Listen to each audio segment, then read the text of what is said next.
जी अस्सलाम वालेकुम। आज का हमारा टॉपिक है कार्बन साइकिल और आज से हम अपने बायोजियोकेमिकल साइकिल्स वाले टॉपिक को स्टार्ट करने जा रहे हैं।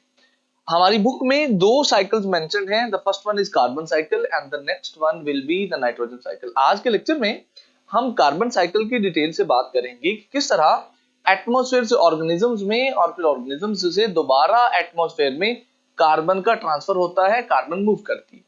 चलिए लेक्चर को स्टार्ट करते हैं एक बहुत ही बेसिक टर्म से, और जो है बायोजियोकेमिकल साइकिल की।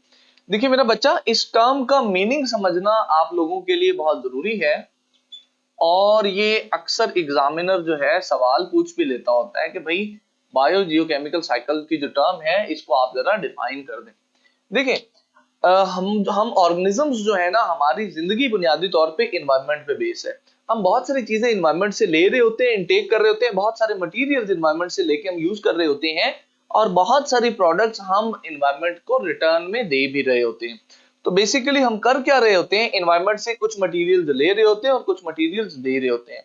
अब अगर हम एलिमेंट के लेवल पे बात करें तो हम इन्वायरमेंट से मुख्तलिफ एलिमेंट्स इनटेक भी कर रहे होते हैं और मुख्तलिफ एलिमेंट्स इन्वायरमेंट को दे भी रहे होते हैं। अब ये जो इन्वायरमेंट का एक साइकिल या एक फ्लो सा बन जाता है मटेरियल्स का ऑर्गेनिजम्स और इन्वायरमेंट के दरमियान, इसको मेरा बच्चा बायोजियोकेमिकल साइकिल कहते हैं। हम इसको डिफाइन इस तरह से करते हैं भाई कि biogeochemical cycle is basically a cyclic pathway. ये एक ऐसा साइक्लिक पाथवे होता है थ्रू विच, जिसके जरिए मटेरियल्स ट्रेवल फ्रॉम इन्वायरमेंट, जिसके जरिए जो मटेरियल्स हैं वो इन्वायरमेंट से ऑर्गेनिज्म में and then back to the environment, उसको कहते हैं जनाब बायोजियोकेमिकल साइकिल्स। भाई सादा लफ्जों में वो साइक्लिक पाथवे, वो तरीकाकार, वो मेथड जिसके थ्रू मटेरियल इन्वायरमेंट से ऑर्गेनिज्म में आते हैं और ऑर्गेनिज्म से दोबारा जो है ना माहौल में चले जाते हैं, उस ओवरऑल पाथवे को हम मेरा बच्चा बायोजियोकेमिकल साइकिल कहते हैं। अच्छा, अब ये जो साइकिल हैं ये बेसिकली क्योंकि एलिमेंट्स के होते हैं और वो एलिमेंट्स जो हैं वो हमारी न्यूट्रिशन का हिस्सा हैं, तो हम इन एलिमेंट्स को न्यूट्रिएंट साइकिल भी बोलते हैं। यानी ऐसे साइकिल्स, बायोजियोकेमिकल साइकिल्स का एक दूसरा नाम हम रखते हैं जी, हम इनको न्यूट्रिएंट साइकिल्स भी कहते हैं। यानी ऐसे साइक्लिक पाथवेज जिनके थ्रू न्यूट्रिएंट्स इन्वायरमेंट से बॉडी में जाते हैं ऑर्गेनिजम्स की, और ऑर्गेनिजम्स की बॉडी से दोबारा जो है वो इन्वायरमेंट में आते हैं। अब बात कर लेते हैं हमारे आज के लेक्चर की बेटा, दैट इज कार्बन साइकिल। आज हम ये पढ़ने की कोशिश करेंगे कि कार्बन जो है उसका फ्लो इन्वायरमेंट में किस तरह से होता है, माहौल से हमारी बॉडीज में कैसे पहुंचती है और हमारी बॉडी से दोबारा माहौल में ट्रांसफर कैसे होती है कार्बन।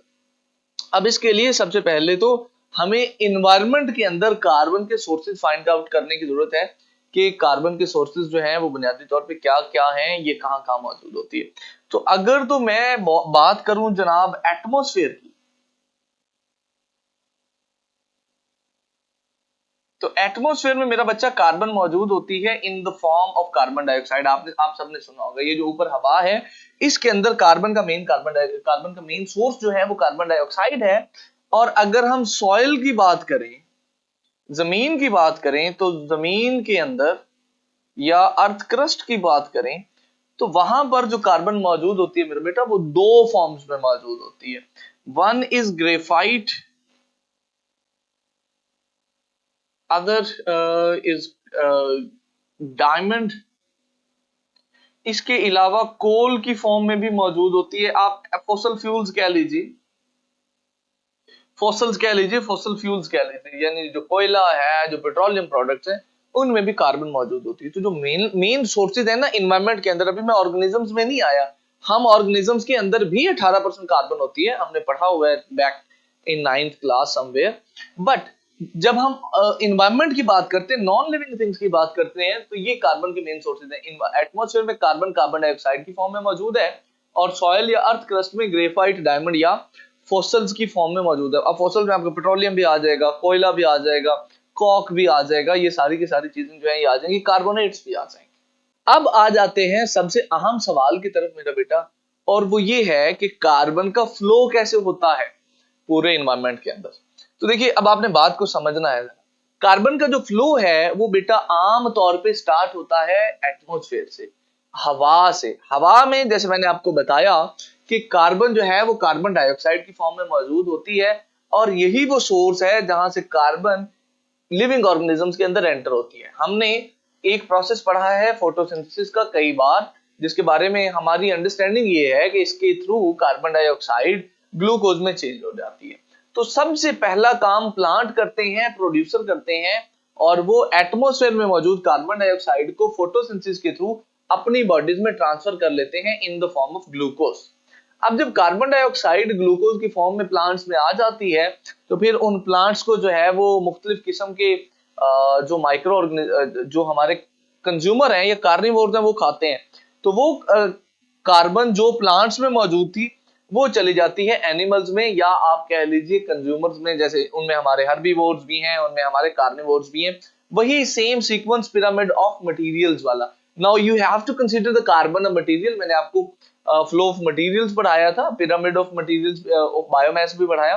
तो आपने वो फ्लो ऑफ मटेरियल्स वाला कॉन्सेप्ट याद रखना है कि वो कार्बन जो एटमॉस्फेयर से आई है प्लांट्स में, प्लांट से आगे चली जाएगी हर्बीवोर्स में, हर्बीवोर से चली जाएगी कार्निवोर्स में। अब जब इन ऑर्गेनिजम्स की डेथ होती है, तो डेथ के बाद वो कार्बन जो इनकी बॉडीज में मौजूद होती है वो जमीन में चली जाती है और फॉसल्स बन जाते हैं। फिर फॉसल्स को हम निकालते हैं और यूज करते हैं। तो जब फॉसल्स जलते हैं तो उनसे कार्बन डाइऑक्साइड निकलती है और वो वापस जो है ना वो इन्वायरमेंट में चली जाती है।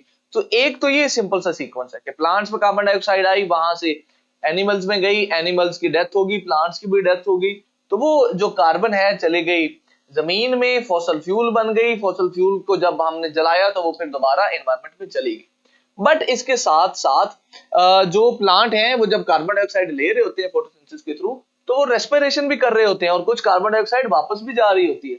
सिमिलरली जो एनिमल्स हैं वो भी रेस्पिरेशन कर रहे होते हैं, तो वहां से भी कार्बन डाइऑक्साइड वापस जा रही होती है।